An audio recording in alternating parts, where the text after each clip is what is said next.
everybody? Hey, my buddy from Canada, Jackson Rawdings, asked me, hey man, if I donate, would you rank my top 20 bands?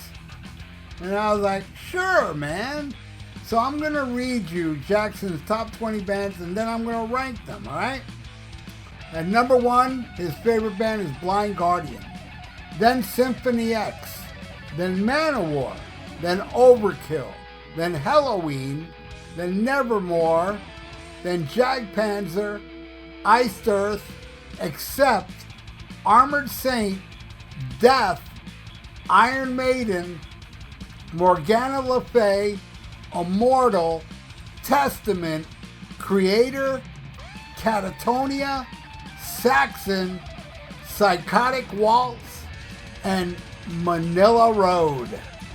Alright? Okay, so out of all those bands, the only one I didn't know was Catatonia. So I went and listened to it, and I didn't like it at all. I mean, some of it kind of reminded me of like that later Tool stuff I don't like. So yeah, that's at number 20. I don't like it at all.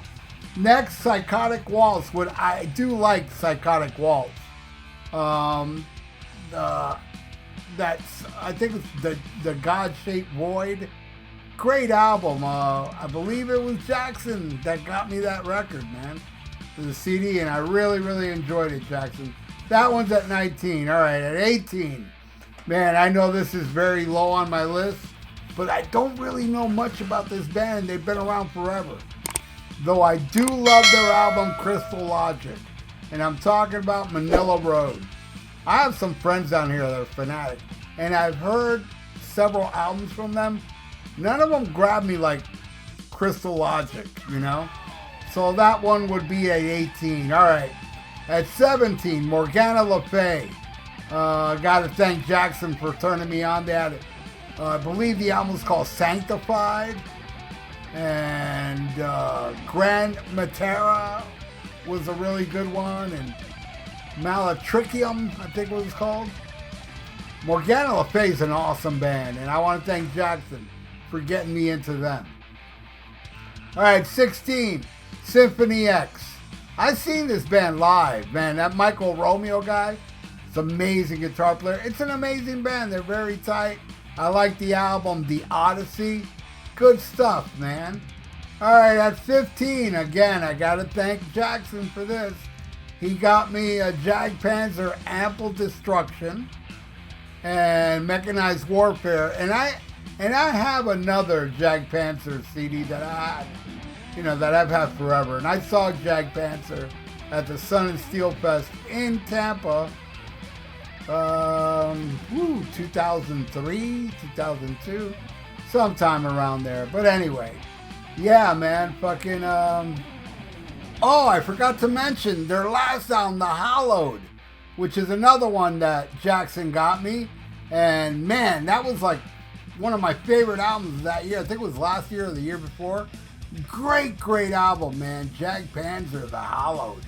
Awesome stuff. All right, number 14 is Jackson's number 1, Blind Guardian, which I was lucky enough to see them live once.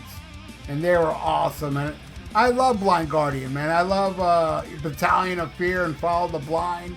That real early stuff like Tales from the Twilight World. Night at the Opera is a good later one I liked a lot. Yeah, man. Blind Guardian at number 14. All right, number 13. This is a band I kind of complain about a lot, but look how high they are on the list.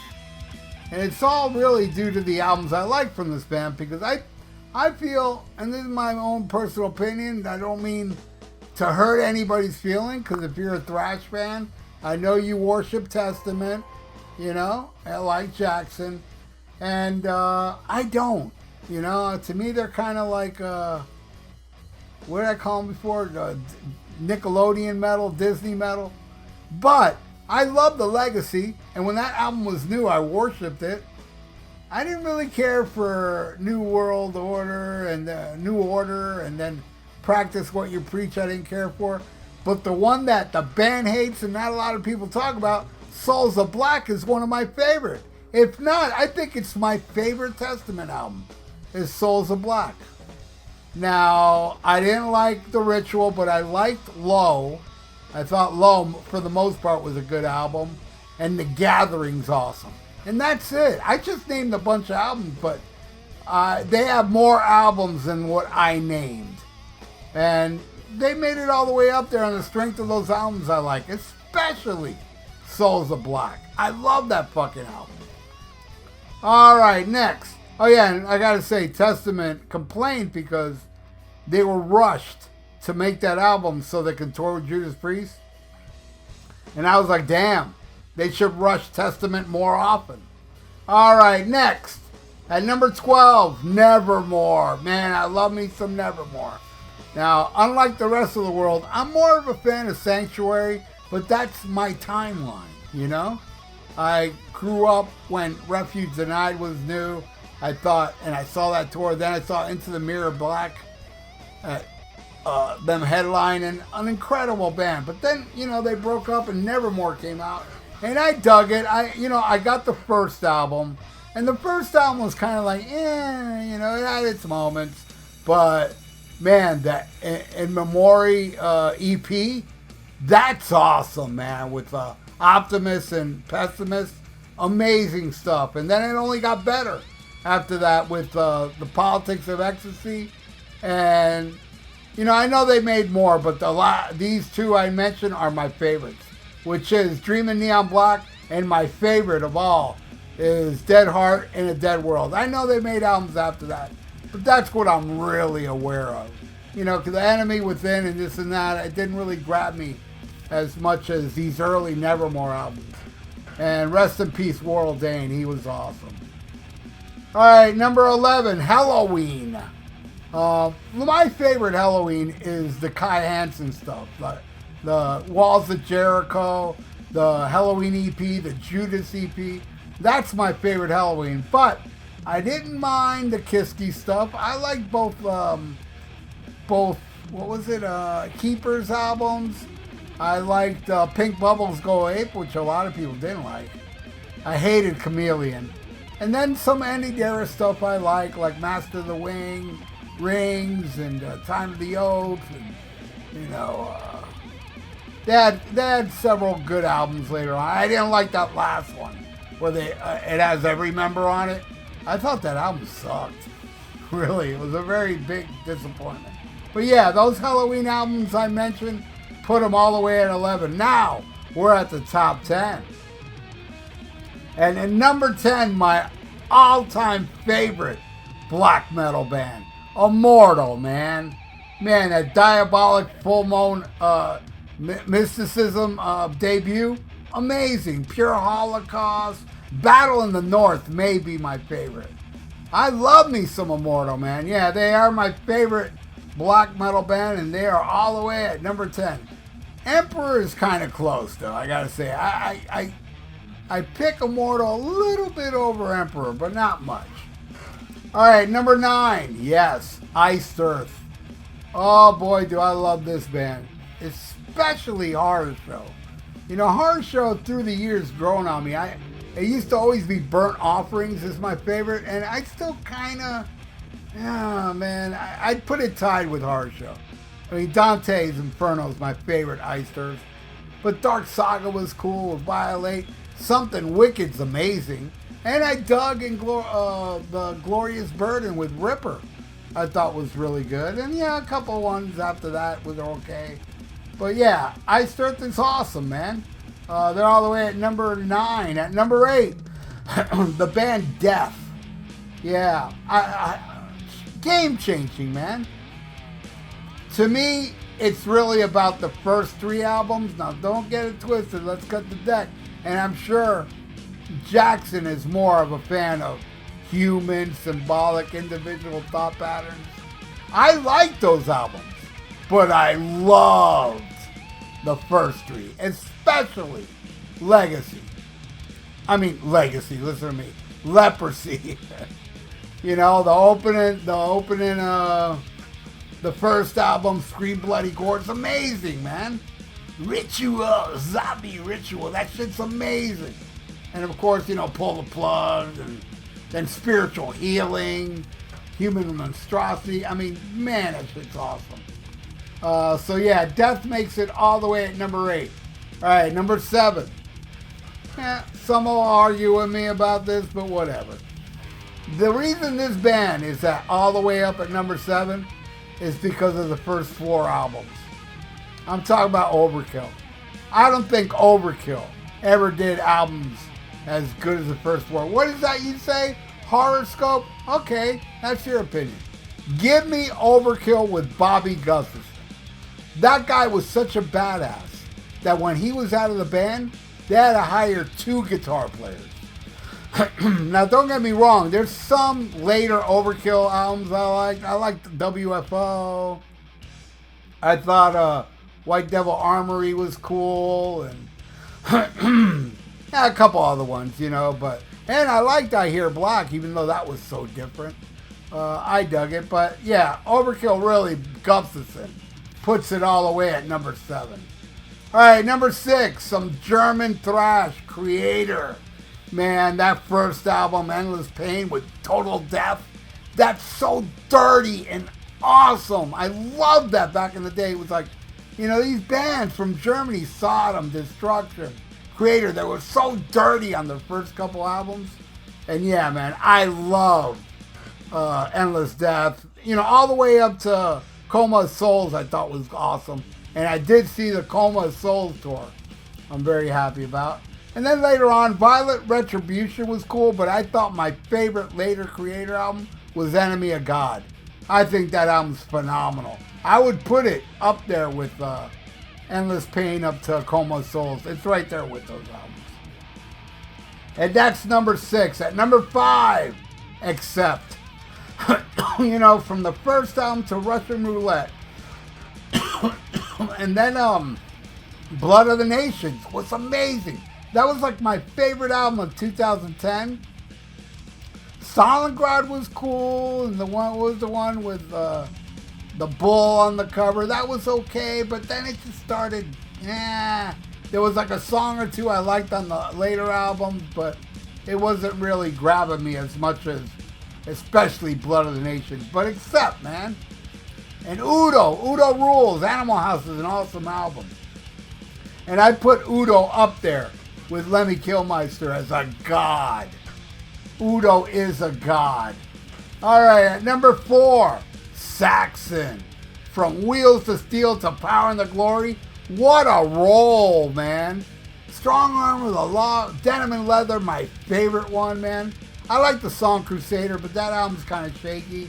And yeah, they made a few shaky albums after that, but I got back on deck with Dogs of War all the way up to Carpe Diem. I thought was their best album since Denim and Leather. And it sucks because they came after that new album that I wasn't too crazy about, the last album. I saw the tour and they played nothing from Carpe Diem, and that really bummed me out, man. But I love me some Saxon, you kidding me? All the way up at number 4. All right, these top 3 were tough. It was tough because all 3 are so good. But at number 3, I'm going with Armored Saint. From the first time I heard Can You Deliver, I ran out and bought March of the Saint, and every album that came out afterwards, I was there when it was released. I got it brand new.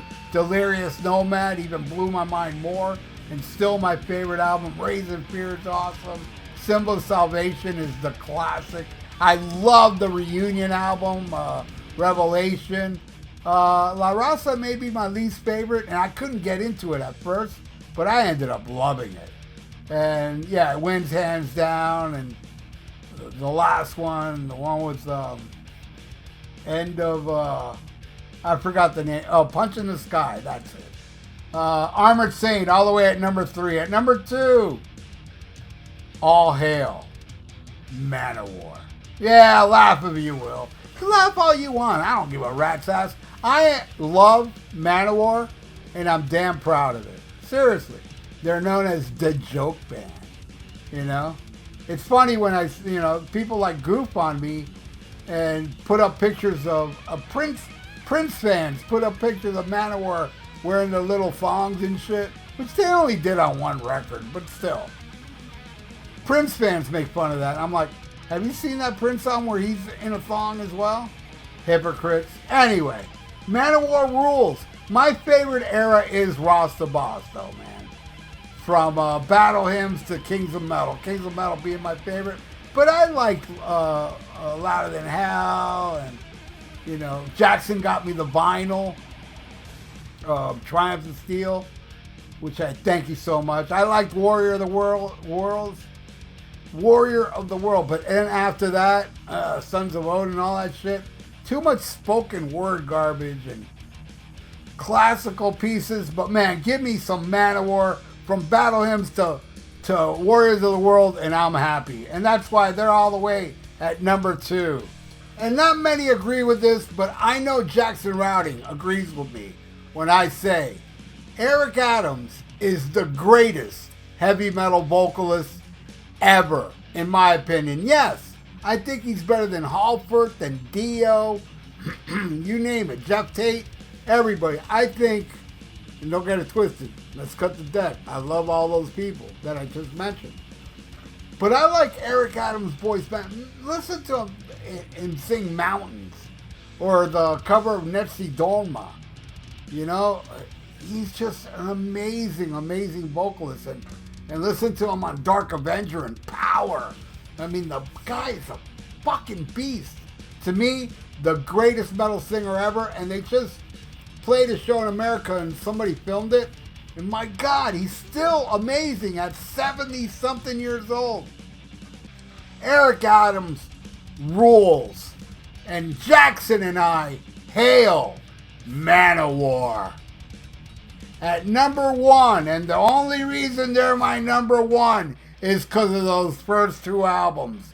Iron Maiden with Di'Anno, Clive Burr, Dennis Stratton, Adrian Smith, Steve Harris, and Dave Murray. The best. The best. That lineup, you know, those 2 albums is better than all these bands in my opinion. I put them all the way up there. The 3 albums with Bruce, the first 3 albums with Bruce, I love. And I would put it maybe at 8, 7 or 8, you know, the Bruce Diggins and stuff. But Di'Anno, number 1. Rest in peace, Di'Anno and Clive Burr, man. 2 legendary people. So there you go, Jackson Rawdings. I hope you enjoyed my ranking of your top 20 favorite bands. And everybody still watching, thank you all for watching. I do appreciate it. Please subscribe to my channel if you haven't. Ring that little notification bell. And if you'd like to donate, I got a PayPal in the description below. And like the video. It's good for the YouTube algorithms. So stay frosty. Listen to Black Sabbath and Schmack 'em a gob.